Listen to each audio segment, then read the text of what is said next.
What's up, guys? Orca's here, and today we have a little special video. I'm gonna be having two separate videos, but both are gonna be on Tales of the Empire. And I just watched the first part, which was Morgan Elsbeth's story, and I gotta say, I think it was really good. I'm I wouldn't. I'll get this out of the way just here. I don't think this story here was as good as Dooku's story from Tales of the Jedi. That's for sure, in my opinion. But I also think Dooku's just a better character than Morgan Elsbeth. But I do think this again. This still was a good. This was definitely a very good story for Morgan Elsbeth. I really enjoyed this. There are some details that I think were left out, but again, I think this was a good story. And this just makes me wish that this was longer. I look back at my TV like I'm looking at the show still, but no, like I wish this show would have been longer. I do. I really do. Like, because it was amazing to see Morgan Elsbeth's backstory, but man, if it was just like even as long as like a Clone Wars or Bad Batch episode, I feel like we could get so much more. But again, maybe this is better this way, like just short form like this. It just makes more action, more like meaningful story instead of just like kind of maybe like, oh, we don't have we still have a ton more time to fill in, so let's just add this random crap. And I feel like that's kind of what the Bad Batch was sometimes. But I feel like with these kind of stories where it's only 6 episodes, I feel like you could do it. I feel like you could make 20 to 24 minute episodes and actually have everything in there be meaningful and important, especially with this. And I think, again, still for the most part, these episodes are only like 14 minutes long at max, but I think they still do a good job at fitting a good amount of stuff in. And first, I should get to like the plot of the story, but that's just my thoughts about, the format and stuff and like the story. But let's get into more of the story actually, because it starts out with Dathomir. And my favorite, it's funny because the first episode might be my favorite, and it's only because Grievous. But man, it was so cool to see General Grievous back. His character animation definitely looks a lot different, but I think it looks decent. I don't think there's anything wrong with it. I think Grievous looked sick, and man, he stole the show with the episode. There was a lot of stuff that happened after Grievous, but man, all I can think about right now is Grievous. And it was such a cool scene. We see the battle droids, super battle droids, commando droids, and General Grievous taking over Mandalore. We see the Night Sisters running away, and Grievous just absolutely stabs one right through the back, and then we see commando droids flanking the others.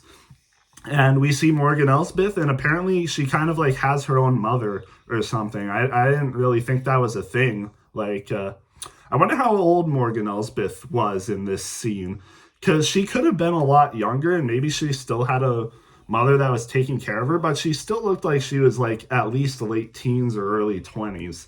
So it's interesting that she had her own mother, because I thought Mother Talzin was like the mother of all of them. But we see Morgan's mother go and take on General Grievous. She like enchants her sickles with magic and takes on Grievous with them. But Grievous just proves to be the superior fighter. He takes her out pretty easily. Sorry, my voice is kind of shot for some reason, but it was really cool to see that. And yeah, I mean, Grievous takes her out again, takes the whole Dathomir tribe out, and it's done for her. Then Morgan gets away, has some fight with the commando droid. The droids were sick. It showed how tanky the super battle droids were as well, because a Night Sister shot a super battle droid like 4 times and it didn't go down. So people kind of complaining that super battle droids were nerfed from Expanded Universe. There you go. There you go. But yeah, it was cool to see that. Morgan Elsbeth takes out a commando droid who put up a good fight. And then Morgan Elsbeth escapes. And she runs into this tribe, a different witch tribe, which I was surprised because I thought only Night Brothers and Dathomir witches, the Night Sisters, ruled on Dathomir. I thought they were the only ones, but no, there's like a a tribe that, you know, is out during the day a lot. Like they have their own mountain village and stuff. I was surprised by that. So I wonder if they have like an allegiance with the Night Sisters, or if because I thought the Night Sisters would want to dominate the whole planet. So I'm kind of surprised they just let some other group of witches just like live in the mountains. I'm surprised by that. I thought they would have wanted everyone else wiped out besides the Night Brother, or yeah, the Night Brothers. But maybe not, I guess. So these witches take Morgan in. They have like their own different way of life, and Morgan kind of instills fear into like all the other ones. Like she's saying, look what they've done to my village, because she looks up top the mountains and see her whole village destroyed, and she's definitely pissed off about that, angry. So she's like, look at what they've done to my village. You don't think they would do the same to yours? So she kind of installs fear in the others, and the mother of this tribe is kind of like, you know, we have our own way of living. We're not gonna live by fear. If something happens, it happens, and we'll deal with it. But we don't need to install fear and just panic and do things that we don't need to do. So while Morgan and one of the mother's like closest daughter, I think, are hunting, she installs more fear into her, and there's like some ships overhead, and I forget what their name is, but we see them in the Onderon arc in Clone Wars, so it was cool to see those guys. They're also in the Clovis arc on Scipio, where they like transport super battle droids and stuff, and you know, it's kind of like one of those ships where they hold droids and they fly and land down, and you know. But yeah, I'm getting too much into detail, but yeah, it's those ships from Onderon in the Clovis arc. So I thought that was really cool to see those again. So Morgan Elsbeth kind of installs fear into the other witches, like I said, and they get ready to find weapons. But first, the closest daughter kind of like talks with the mothers, like she's worried about that, and the mother kind of she kind of really talks like a Jedi. Like the resemblance between her and how a Jedi would talk is actually pretty resembling. I was surprised by how she was talking, and because she says stuff like, we won't live in fear and like trust our ways and stuff. And yeah, and to a point she was right, because the sisters then, you know, they don't follow the mother. They go with Elsbeth to find weapons, and of course there's a probe droid there that sees that, and so the probe droid sends one of those ships with the battle droids in them, and I think all the daughters get wiped out except maybe one, and obviously Morgan Elsbeth. And the mother comes in, makes a huge appearance, and we were wondering who this was in the trailer, the one that looks like they used a force repulse. It's the mother, and honestly, it was a pretty cool scene. She looked like Sidious doing that. It was really cool to see. She does like a huge like magic force repulse, takes out all the battle droids in the ship. It was really cool to see that. And then she has a little talk with Morgan. She asks where her daughter is, and her daughter unfortunately dies in her arms, but with her last words, she says, your ways were right, and apologizes, and then she dies. And then the witch, the mother, is kind of like, well, it appears your path is set, Morgan. If you're going to live in fear and revenge, this is the way you're going to do it. So then we cut to the next episode, and we cut to Morgan Elsbeth in the Empire, and she is representing the TIE Defenders. Like, she's giving the idea for the TIE Defenders. And that was really cool to see. Like, the tie-in from Rebels, this is how the TIE Defender project starts, is by Morgan Elsbeth presenting it to like an Imperial like meeting with a bunch of other people. And one of the admirals, I don't know if he was an admiral, but he was an Imperial officer at least, and he kind of shuts Morgan's project down, saying that our resources are elsewhere, and like fertile or something, land or something. I don't know what it was, but he rejected her, saying that their resources want to be elsewhere and not to this TIE Defender program. And then they leave, all the people leave, but Pelion, we see Captain Pelion. So that's a big Legends Expanded Universe character. He was, I think, right-hand man to Thrawn, or at least a right-hand captain or something to Thrawn. He was definitely closely related to Thrawn, and I appreciate that. They're doing a lot from like Expanded Universe Legends, bringing these characters in like Pelion, Thrawn, and someone that I'll talk about later. It's really cool to see that. But Pelion expresses more interest in this program and asks like what her motives are, and he said, and she doesn't say it, but she just says her loyalty to the Empire, of course. And Pelion kind of probably knows that she's like, that's not the only reason. So he kind of leaves and he's like, oh, I see. And just leaves. And then we cut to Morgan on Corvus.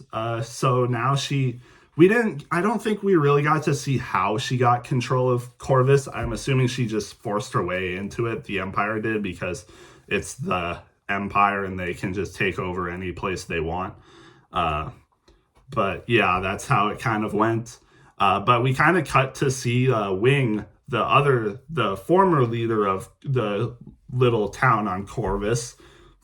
And they have a little talk about how Morgan's ways with the village and stuff are kind of failing. And they're kind of like, starting to rebel against her, calling her like a traitor and a witch. And so then we cut to later in the night, and Morgan is up on the balcony overlooking the town where people are still protesting her. And all of a sudden she gets surprise attacked by Rook. So now we get Rook, who was like Thrawn's like assassin or something from Expanded Universe and Legends, and he attacks her. We get a really cool fight scene. I didn't mention the fight scenes yet, but the Grievous fight scene versus the mother of Morgan was really cool. I really enjoyed that. The fight between Rook and Morgan Elsbeth was definitely a contender for the better fight, to be honest. I really enjoyed that one. Rook versus Morgan Elsbeth. Rook got the upper hand, but Morgan, using more intelligence, I would say, kind of got the better of him and defeated him. But I would say Rook had the upper hand for most of the fight for sure. But Morgan outsmarts him and defeats him. And then we cut to Pelion, congratulating her on the win. Has some words with her. I'm not sure what more he said. But then we see Admiral Thrawn, not Grand Admiral Thrawn. We just see Admiral Thrawn. He hasn't been promoted yet because it's not during Rebels. We see the first time we see Thrawn, he is just recently promoted to Grand Admiral in Rebels. So still an admiral. It's still early in the war. But it's during the part of the war where like the rebellion is starting to rise. Well, I don't even know if it's a war yet between the Empire and Rebellion, but we hear that the Empire is kind of getting challenged by a growing rebellion. So it's close to that time. So we see Thrawn, and Thrawn, man, he stole the show in this episode for sure. Thrawn, man, I mean, why couldn't we have had this Thrawn in Ahsoka? Like, this Thrawn was awesome. Like, just actually intellectual, actually smart, actually saying things that make sense, and actually having a good mindset and good like usage of his brain. He was actually smart, and like he knows Morgan, and he knows what she's been through and how she was. And the attack that Rook did on Morgan was actually him wanting to see her skills and abilities, because he knows she was a Dathomirian witch and a Night Sister and a fighter. So this was a test to her to see her abilities and stuff and appreciate that. So you can tell, Thrawn is obviously a cultured man, and he wanted to see this. So again, really cool stuff there. He talks about Morgan's more TIE Defender project, and he acknowledges the failings and shortcomings of the admiral or officer that shut down. Morgan Elsbeth's project, and he like recognizes like the failings in the Empire. Like he recognizes that a lot of higher ups are motivated by their own greed and lust for power, and he understands that as a weakness. So that's really interesting to see from not Grand Admiral Thrawn, just Admiral Thrawn. He acknowledges the weaknesses and mindsets of all the other Imperial officers, and we know that was the case. Like he was so much smarter than all the other ones, and we see this in Expanded Universe, and we even see this a little bit in Rebels, where Thrawn would have won the season 3 finale battle, but due to the stupidity of one of the admirals leading, they lose. And it wasn't Thrawn's fault. He had that victory won in season 3, but due to the stupidity of one of the other admirals, they lose. So he knows very well the shortcomings and stupidities of the other Imperial officers and admirals. So he knows that Morgan Elsbeth is smarter than they are. And he then again asks what's Morgan's motivation for doing all this. And I think he probably knows, but he just wants to hear it. And of course, she says she wants revenge for her world and her people, and her abilities and stuff like that is what she can offer to the Empire. And Thrawn accepts it, and that's that. We see his like little fleet of Imperial Star Destroyers come in, and we kind of see like Wing, the former leader, is like, because someone asked if this is good, and he's like, nope, this isn't good. She's won. And yeah, we kind of see that play out in the next episode for sure. So yeah, again, I think that was a really good episode too. I don't know if it was as good as the first episode. It might have been, honestly. I can't really decide. But I will say this next episode, season 3 or episode 3, the final part of this, I would say it was still pretty good, but I wouldn't say it was as good as the first two. I still think, for perspective, I would probably give all these episodes above an 8 out of 10 for sure, because I really enjoyed them, and overall I would give these 3 episodes like an A for sure. So that's just how highly I think of this show, and you'll know by my Bad Batch finale video that I don't think I enjoyed even season 3 of the Bad Batch as much as season 2. And season 2 is like an 8 out of 10, which is like a B. So this just puts this show a way higher level than even the Bad Batch, honestly. So yeah, this 3rd episode, we get a time skip, and it's after the Empire has been defeated. So we see one of the people that were in the village. I don't know what she really was, but I guess she was some sort of leader in Corvus as well. I don't even know her species either, but she's like an alien species who left Corvus before all this labor stuff on the citizens got worse. But she becomes an ambassador to the for the New Republic, because the New Republic's a thing now. So she's one of the ambassadors for the New Republic, and she shows up on Corvus to hopefully get Corvus to be a system for the New Republic, like grant their allegiance to the New Republic and stuff, or become a system in the New Republic. And we see Wing meet her and say, this was a mistake, you shouldn't have come here, it's only gotten worse here. And we can see it's gotten way worse here, because the village looks way worse. It's all dusty, it's all worn down and stuff. It's gotten a lot worse, and you can tell by just the setting alone. And we kind of see that Morgan has secluded herself as well, because Wing tells the ambassador that no one has seen her in like years, probably. Like it's been years since they've seen her, and we understand that Corvus has been being strip mined of their resources for the Empire, and now she's probably using it for something else, but they don't know that. So the ambassador wants to meet with Morgan to agree to terms for the New Republic to grant this system their conformity to the New Republic, despite Wing saying it's a mistake. She goes into Morgan's place, and Morgan actually shows up. And yeah, she's definitely not happy about this thing that they want to happen. Her allegiance is very much still against the New Republic and very much still for the Empire. And yeah, it doesn't go so well. She orders her guards that she has to assassinate the ambassador, and all of the New Republic guards surrounding her die. Wing, he gets out of there, but the ambassador is on the run. She tells her droid to get emergency distress signal to someone or to the New Republic. And as a result, when she's getting towards the ship, the guards put explosive devices on the ship, and she gets literally burned up and incinerated. Not incinerated, but she gets like severe burns from the ship exploding. And I don't think we've ever seen something like that since Anakin got burned on Mustafar.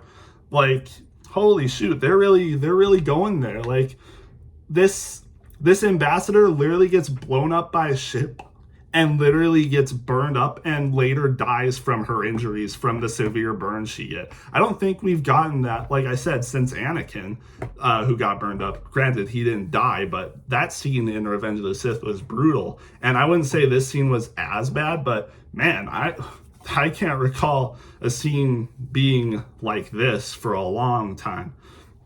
Yeah, it was crazy. Morgan Elsbeth then burns down the forest so that no one can hide in there. So yeah, this city has really gone to waste, and she kind of gives like a half-hearted response to the citizens, like, I know this looks scary, but I promise you the efforts for your work and our work are for the greater good. And of course it's not. She's obviously evil. And we see her motivations. And I will say, after I get done with this conclusion, I will say Morgan Elsbeth's motivations for being like this aren't as clear-cut as I would say Dooku's motivations for turning bad, but I still think it was done all right. So we see, again, the ambassador get literally burned up and like dying from her burn injuries, and we see Wing come out and like talk to her. And she has the distress signal that her droid got. I'm pretty sure it was R8. I'm pretty sure that's what it was. But we see her get this distress signal, and she's like, you're the only hope to save Corvus. Even if you're only helping a little bit, it's enough to help this city. And she gives them the distress signal, and then she dies. And then on the distress signal, we hear Bo-Katan. So now it comes full circle. Now we know how Ahsoka gets on Corvus. It's because Bo-Katan gets a signal from the ambassador, and so she probably gives that information to Ahsoka, and then Ahsoka picks up on that, and that's how she ends up on Corvus. So that was really cool. But unfortunately, before Wing can say anything, Morgan Elsbeth is there and destroys it. And she's like, no one is coming here. This world will burn, and no one's gonna help you. So yeah, that was crazy. But now, again, like I said, it comes full circle. I'm not sure how Bo-Katan has contact with the New Republic. I didn't think that was a thing. I didn't think Bo-Katan was like a contact for the New Republic, and how this ambassador would know her. But oh well, that's like, I'm not gonna lose sleep over questioning how Bo-Katan has like an alliance with the New Republic, or like how she's like a first responder. I'm not gonna lose sleep over that, but it's kind of a weird thing. And yeah, that's the end of Morgan Elsbeth's story. And again, like I said, I don't think this story was as like good as Dooku's story in terms of like Dooku having conflict and like turning against the Jedi, like Morgan Elsbeth turns evil. I don't think her motives were really as clear cut as Dooku, or as expressed as Dooku's, but it was simple. Like, her world got burned. She wanted revenge. I guess she like wanted to help the Empire and take control of this village. The people turned on her, so that made her even more angry. So then she's like, well, these people don't deserve my help and kindness. So now I'm just going to make them suffer and work in labor, and I'm going to burn this planet down. So, I mean, it wasn't, again, as clear cut, but the motivations were there, but I wish they could have expressed it a lot better. If they did, I would probably put it a lot higher up, like even closer to Dooku. But overall, I would say this story was about, let's see my chart. Oh, I don't have it.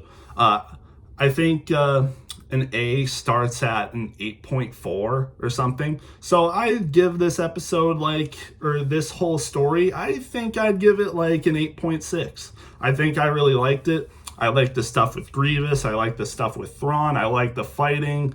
I liked almost everything about it. Again, except for, Morgan Elsbeth's motivations not really being that complex. It was kind of really simple and not expressed as much as I think as it should have been. And just some other minor details. This is a nitpick, and I don't mean any offense to the voice actor for Wing, but I think it felt out of place at sometimes. I think his voice just felt out of place at sometimes, as well as some of the other citizens in Corvus. I think their voice acting just felt a little out of place, but that's a nitpick. It's really not something to make a huge deal about. It kind of reminded me of the Onderon arc as well, where some of the voice acting just felt a little off. But again, little nitpick. I really enjoyed this. Not as good as Dooku's arc from Tales of the Jedi. Maybe on par with Ahsoka's arc in Tales of the Jedi, though, to be honest. I really enjoyed it. Especially from a character I don't really care all that much about. Morgan Elsbeth's a cool character and all, but I don't really care all that much about her. And we just saw her die in Ahsoka, so it's okay, well, her character arc is done. But again, I really like seeing all the loose ends picked up. We see how Morgan Elsbeth kind of arrives on Corvus or comes in contact with Corvus. We see a ton of new stuff like the TIE Defender program, and we see how big of a deal that is in Rebels. So that's a really cool tie-in. We see people like Rook, who is a prominent character in Rebels. We see Pelion, who's a very important Legends Expanded Universe character. And we see Admiral Thrawn. And Admiral Thrawn, again, one of the best characters in this arc or in these episodes. So again, really cool to see that. I really enjoyed the story. And I still haven't watched Barris's story yet, but I will have that out later sometime today. I'm actually unfortunately a little busy today. I have some things going on, but I promise you guys I'll get Barris's story out sometime later today. Maybe even this afternoon. We'll just have to see. But otherwise, again, I really enjoyed this. 8.6 out of 10.